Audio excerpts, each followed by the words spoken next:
Lockdown का जब second phase था, उस दौरान मैं कुछ प्राइवेट स्कूल्स में पढ़ा भी रही थी। मेरा एक एक्सीडेंट भी हुआ था, जब मुझे जॉब छोड़नी पड़ी थी। तो मुझे डॉक्टर ने उस वक़्त बेड रेस्ट दे दिया था।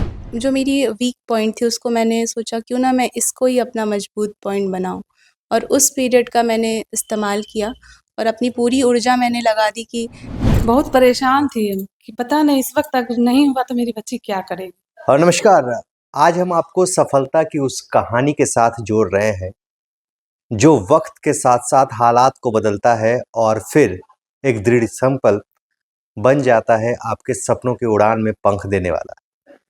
हम बात कर रहे हैं बीपीएससी की परीक्षा की, यानी 69वीं बीपीएससी परीक्षा। जब बिहार में उसके नतीजे आए तो चारों तरफ कहीं खुशी कहीं गम देखने को मिला और कई ऐसे लोग हमारे सामने आए जिन्होंने इस परीक्षा को उत्तीर्ण करके अपने अपने सपनों को उड़ान दी है। आज हम पूर्णिया में आए हैं और पूर्णिया की बेटी हमारे साथ मौजूद है। गजाला आफरीन नाम है इनका। इन्होंने बीपीएससी में 15वीं रैंक लाई है। कैसे तैयारियां की, क्या आगे होने वाला है और यहाँ तक पहुँचने का जो मोटिवेशन है उन्हें कहाँ से मिला, साथ में इनके परिवार के सारे लोग हैं, हम सबसे एक एक करके बात करेंगे। पहले बहुत बहुत आपका स्वागत है और बधाई है, आपने बीपीएससी जैसी परीक्षा वो भी 15वां रैंक लाया है, यानी टॉपर्स की श्रेणी में है और पूर्णिया में आप अव्वल है इस वक्त।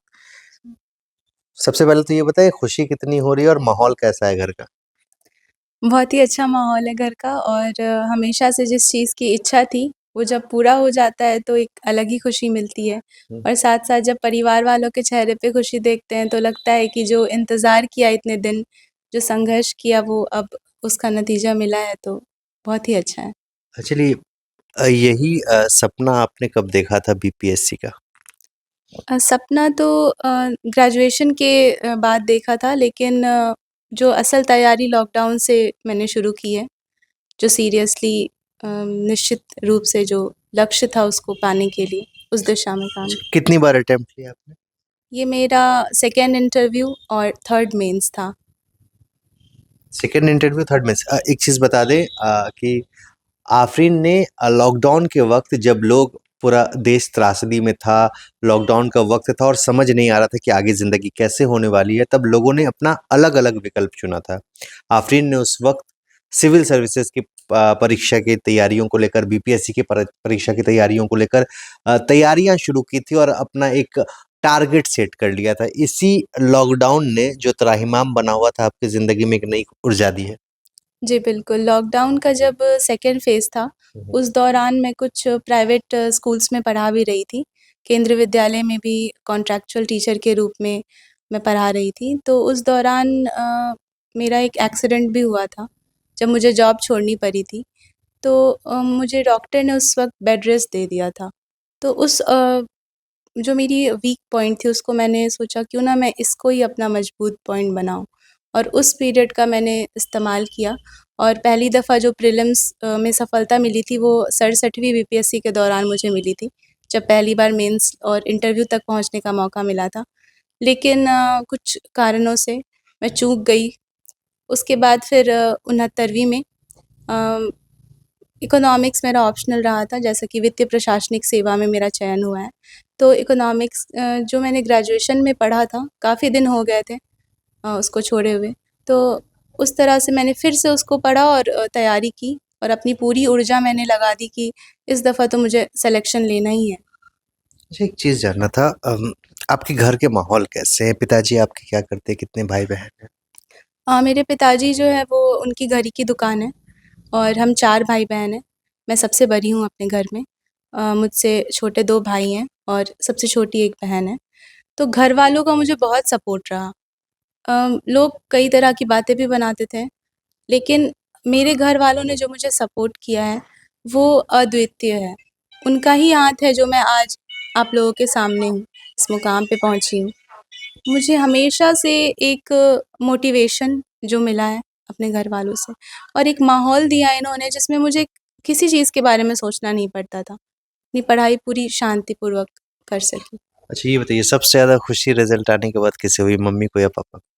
दोनों को। अच्छा, पहले पता किन्हें चला है, मम्मी को या पापा को? पहले मम्मी को पता चला मम्मी है। को। जी। क्या रिएक्शन था उस वक़्त? जी, हम मतलब मम्मी और मैं दोनों रोने लगे थे। एक दूसरे के गले से लिपट के। तो वो एक पल था जो ऐसा लगा कि जितनी भी मेहनत की है वो अब सफल हो गई है। माँ भी आपकी यहाँ पर है। बताएं, क्या माहौल रहा उस वक्त जब बीपीएससी का रिजल्ट आया और बेटी आपकी सक्सेस हो गई? मैं तो काँप रही थी, पिछले दफ़ा नहीं हुआ था तो बहुत परेशान हुई थी, बहुत इससे ज़्यादा मैं रोई थी। तो अभी भी मेरा आँख भर रहा है। बहुत रो रही थी, मैं बहुत परेशान थी कि पता नहीं इस वक़्त अगर नहीं हुआ तो मेरी बच्ची क्या करेगी? कैसे सँभालूँगी उसे? फिर मैं नमाज़ पढ़ने के लिए चली गई, उस वक़्त अज़ान हुई थी जो ऐसा की, तो यही बोली कि चलिए मम्मी पहले नमाज़ पढ़ लेते हैं, पता नहीं कैसा रिज़ल्ट आएगा, पहले नमाज़ पढ़ लेते हैं। तो फिर हम लोग चले गए नमाज़ पढ़ने, नमाज़ पढ़े तो इसको नमाज़ में भी बेचैनी कि पता नहीं रिज़ल्ट हो गया है, क्या हुआ नहीं हुआ? हम बोले बेटा पहले सुकून से नमाज़ पढ़ लेते हैं फिर देखते हैं। फिर हम लोग नमाज़ पढ़े, उसके बाद नज़र खोल के हम लोग देखें, तो ये देख के पूरा लिपट गई मेरे से और रोने लगी कि मम्मी हो गया मेरा। तो बस उसके बाद पापा को कॉल करी। अच्छा ये बताइए, कितने रैंक तक एक्सपेक्टेशन थी? मुझे ऐसी तो कोई एक्सपेक्टेशन नहीं थी क्योंकि बीपीएससी अपने आप में बहुत अनप्रिडिक्टेबल होता है। ये पता नहीं होता है कि सिलेक्शन होगा या फिर से पढ़ना पड़ेगा, क्योंकि जिस दिन रिज़ल्ट आया शाम में, पूरे दिन मैं पढ़ रही थी उस दिन भी। तो मुझे ये बिल्कुल नहीं अगले अंदाज़ा पड़ाव की तैयारी चल जी, रही थी। 17वीं के लिए तैयारी शुरू कर दी थी मैंने। चलिए, तो अब आप पूछ लें पापा का रिएक्शन कैसा रहा? बताइए, आपको कब पता चला रिजल्ट का? मुझे फ़ोन के ज़रिए पता चला। आपका क्या रिएक्शन था? खुशी हुई। आसपास के लोगों में जब मैं बात कर रहा था फ़ोन से, तो सब लोगों ने अपना खुशी का इज़हार किया।